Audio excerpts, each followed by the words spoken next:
Hey guys, I hope you're all doing really well. Today I'm going to be sharing with you all of the eyeshadows that I've hit pan on in my collection. I was actually thinking about doing an updated products I've hit pan on since it's been about a year since I did my last video in that series, but I was looking through my collection and honestly, pretty much every single product that I've hit pan on in the last year has been an eyeshadow, so I'm actually just going to round up all of my palettes and all my eyeshadows within my collection and share with you every single pan within my eyeshadow collection. Now, I do have about 5 or 6 products that are not eyeshadows, so if you are interested, I can do an updated products I've hit pan on as well, and it'll just be a bit of a shorter video, but let me know in the comments down below if that's something that you're interested in seeing. Otherwise, we're gonna keep this intro very brief because I do have a lot of eyeshadows to share with you, so let's just hop on into it. So the first palette I'm going to share with you is the Modern Renaissance. This is the infamous palette by ABH. I've had this for 3 years in my collection. It's the second oldest palette within my collection. The Urban Decay Electric palette is the oldest that I have. And I have pan on 4 of the shades in this palette as well. So I have pan in Tempera, Burnt Orange, Primavera, and Blonde Fresco.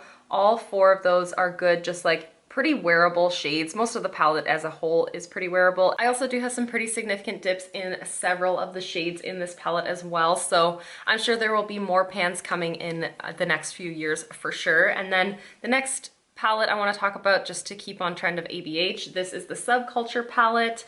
Such a stunning palette. I love this one. I know it's very polarizing, but I personally really love it, and I have 2 pans in this palette. I have a pan in New Wave and a pan in Electric. The pan in Electric I actually hit on April Fool's, I believe, on the 1st of April. So that's one of the newest pans in my collection. And there are some pretty significant dips in other shades within this palette as well, namely Dawn and Edge, but I know that this palette will be loved in my collection for many years to come because I find that color story just so inspiring. The next palette I want to talk about is by Colourpop. This is the Yes Please palette. I know it says Cute AF on the cover, but this is the original Yes Please palette. I don't believe I purchased this like on the initial launch, but I think I purchased it on the restock. I remember like logging into the website while I was at work, desperate to buy this palette. So that was about 2.5 years ago, and I love this palette. I really don't reach for it quite enough, but it is a beautiful palette, and it looks really well loved in my collection. Like, it looks so grubby, but I do have pan on 2 of the shadows in here. This one called Full Zip and this one called Champs. They are probably the easiest 2 shades to hit pan on, but regardless, I do have a lot of love on this palette. I'd love to see more pan happen in this palette eventually. I also have the Kathleen Lights and Colourpop Dream Street palette. This is a collaboration palette, and I have pan in 2 of the shadows from this palette as well. This one I know is called Spark, but I cannot remember what this shadow is called. It is called Magical, and yeah, this palette definitely does look nice and loved as well. I've had it for just over 2 years in my collection, and I'm sure eventually I'll be able to hit pan on more of these shadows, but for now, I am really happy with the way that this product looks. Like, I can see there's a huge dip in this shadow right here. Then the shimmers have some decent dips as well. It is just all around a really beautiful and inspiring palette, and I'm happy to have it in my collection and to be seeing it getting so well loved as well. And then lastly, from Colourpop, I just have this tiny little 6-pan palette. This is the Pretty Much Shadow collection, and this is, or pigment palette, I guess it's called. I don't really know. On the back it says Shadow Collection, on the front it says Pigment Palette, probably because the pink colors in here are not technically eye safe. Either way, anyways, totally off topic. I have pan in actually 2 of the shadows in this palette as well. The first one is called Yabish, and then the next one is called, oh my gosh, OTP. I should know these because these were both in Project Pans. I should know that I have pan in both of those, and I should know the names by now. But either way, this palette is so cute, and honestly, it's so well loved by me. Whenever I do prefer, like whenever I want to wear cool tones, these are the kinds of tones I want to wear, like raspberries and like taupey kind of colors. This is kind of my vibe today actually, which is kind of fun. And yeah, it's a really well loved palette, very well curated little 6-pan palette, and nice to see a 1/3 of the palette panned as well. This next palette is by Blush Tribe. This is the Blossom palette, and unfortunately this brand is going out of business. I've been seeing them posting a lot of sales on their Instagram, which is really unfortunate because it was a cute indie brand, really nice indie brand. And this is a stunning palette as well. It is so nice because it offers mattes of not only colorful shades, but a variety of pastels and brights, and then a couple neutrals to anchor it. But that's not what we're here to talk about. We're here to talk about the pans. So I have 3 pans in this palette, which is pretty damn good. Every single one of these was a part of my Panless Eyeshadows project pan. This one is in the shade Carnation, this one is Zinnia, and this one right here is Dandelion. I've just got a small pan in all 3 of those, but the palette offers so much versatility and such good value to my collection that I am happy to have it in my collection, and I'm sure over time I'll be able to hit pan on several other shades from this palette. If you guys were keeping up with my Panless eyeshadows last year, you will be very familiar with the struggle I went through with this palette right here. This is the Zulu by Julius Place. This is one of their 9 pan palettes, so the pans are freaking massive. And I have pan in just one shadow in here so far, that yellow shade right there. I took forever to hit pan on this. It was a freaking journey, but I'm so happy to see that little bit of pan. I think this shade right here, this like grape purple shade, is super close to pan as well, so that's super exciting. If that happens naturally, that will be like a friggin' victorious day. Like, believe me, I will be dancing when I hit pan on that, but I'm not trying to. I just think it's getting pretty close, just from natural use. But otherwise, I love this palette. It's so stunning. I've talked about this a million times on my channel. I'm so in love with this palette. I feel like in the summertime, I'm gonna be wearing this constantly, and yeah, I love it. The next palette is by Fenty Beauty. This is the Galaxy palette by Fenty, and I have pan in 2 of these shadows. Both, again, I hit pan on in my Panless Eyeshadows project. This one right here is called Extraterrestrial, and then this one right here, I believe is called Space Out. Yeah, it's Space Out. Oh my god, is it? I don't know, these things on the back get me so confused, but I think that was Space Out. I talked about it a lot for a couple months in my Panless Eyeshadows. I'm pretty sure it was Space Out. But yeah, otherwise this palette doesn't really look all that loved and used. Like, I think I've really just put my efforts onto the shadows that were a part of my Panless Eyeshadows. But I really do like this palette. It is a little bit finicky and a little bit more difficult to work with because it is quite shimmery and it does have quite a bit of fallout, but the effect that they have on the eyes is very beautiful. So I'm excited to one day roll this into my Panless eyeshadows again and work on maybe like that orange, ooh, or like those like white kind of shades that have like this silver shift to them. Ooh. This next palette is by Revolution. This is the Neutrals versus Neutrals palette, and I have pan in only 1 shadow right here, and it is such a tiny little pan. There are no names for this eyeshadow palette or for the colors of this palette, so it's just the 15th shadow right there.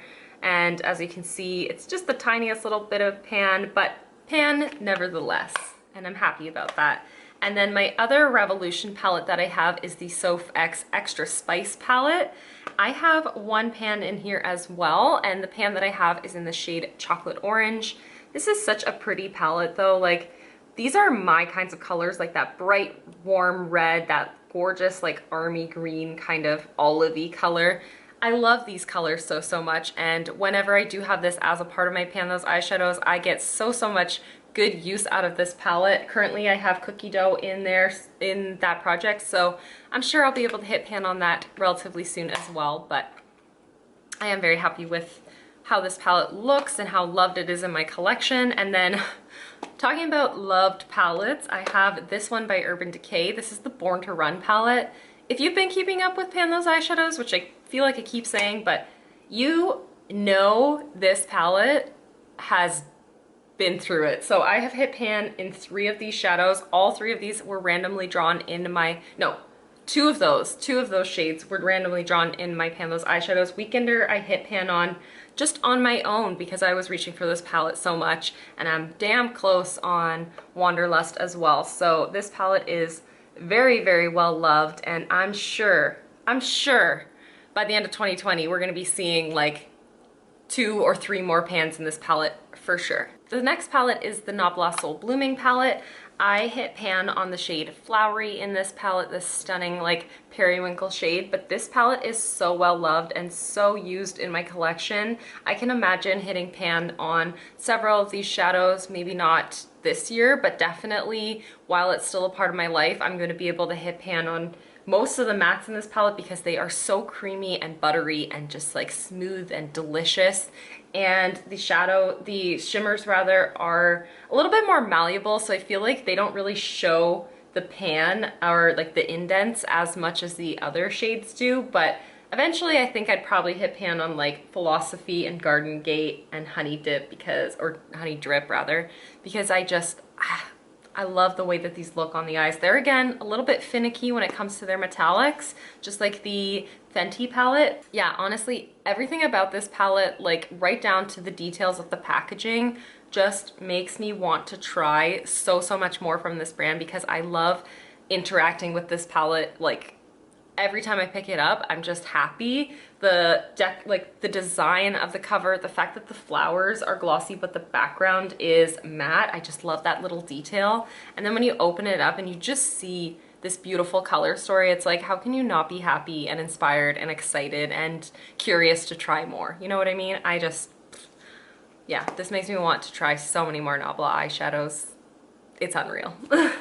And last for palettes, I do have some single shadows to share with you guys as well, is the Kat Von D Shade and Light palette. This is my Pan That palette for this year, but this isn't really going to be a spoiler anyways, because you have seen all of these pans already. But I have pan on 1, 2, 3, 4, 5 of the shades. The first one I have pan on is Latest, then Lazarus, and then Ludwin.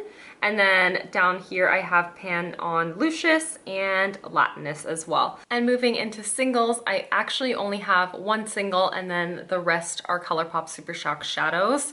And this one is Clionadh Cosmetics Crystalline. Such a stunning, shifty eyeshadow. I love it so much. It's such a beautiful color and a beautiful formula. I love everything that Clionadh does. I only have 5 or 6 shadows from them, but I love each and every one of them so much, and I definitely want to add more to my collection in due time.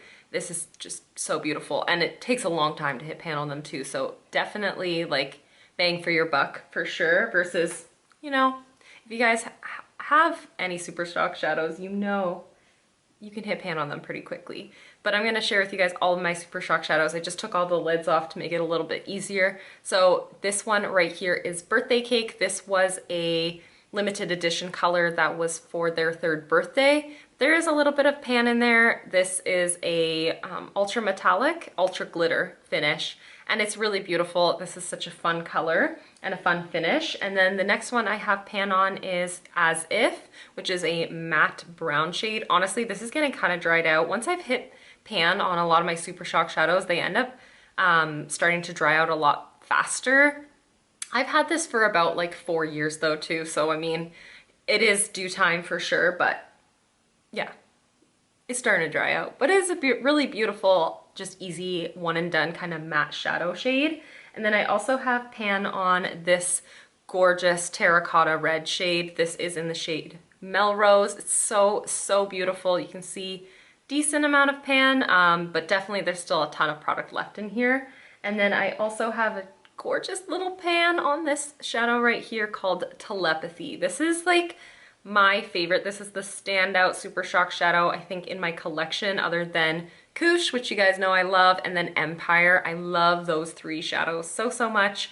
It's such a beautiful color, and of course I hit pan on this without ever having it in a project pan or anything because I just love it so much. I also have a little bit of a weird pan happening in this shadow right here. This one's called Crimper. This is a metallic finish as well, and this only has half the product in the pan because I actually ended up repressing this just off to the side so I could kind of like track my usage of it, and eventually I'm going to put this into a project pan to try to finish it off because there's not a ton of product left in here, and it's really kind of annoying to see a little weird half pan situation happening in my collection too. And then not lastly, I still have a few more. And then I also have this one, which has the teeniest little speck of pan. This is in the shade 90210.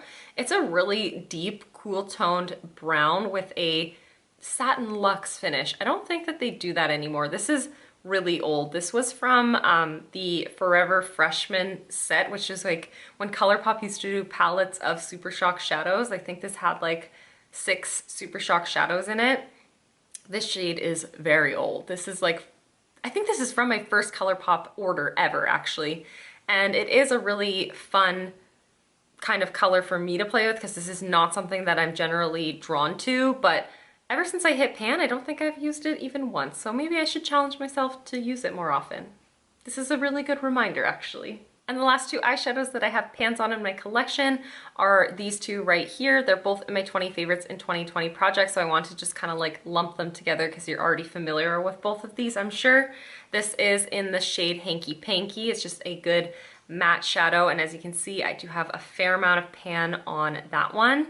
And then the other one here is a beautiful like coppery kind of shade in the shade Lala. So yeah, that's all of the pans that I have in my eyeshadow collection. So now that I've finished sharing with you guys every single pan of eyeshadow in my collection, the grand total that I have hit pan on from my collection is 38 eyeshadows. And I was so curious to see what that equates to as my pan percentage within my collection, because I know so many people talk about that in their pan those eyeshadows updates, but it's never really been about the numbers for me. It's more about like sparking some creativity in me for me personally. So I wanted to actually go through and figure out what my pan percentage was. So I have 322 eyeshadows total in my collection, 38 of which have pan on them, and that equates to being 11.8% of my eyeshadow collection that has pan on it. So that is a really good number. For me personally, I feel like that's a really great statistic. I think to have just over 10% of my eyeshadow collection to have pan on it is pretty huge, especially considering that I do have over 300 eyeshadows in my collection. It's pretty remarkable that I've been able to actually go hard a little bit in my Pan Those Eyeshadows project and hit pan on over 11% of my collection. Super exciting. I'm really excited to kind of keep track of that in the future and to just check in with myself every once in a while. So yeah, that's absolutely everything for today's video. I hope that you guys enjoyed seeing all the pans in my collection and just hearing my thoughts on some of my palettes, but otherwise that's absolutely everything. Thank you guys so much for watching, and I'll see you in the next one. Bye guys!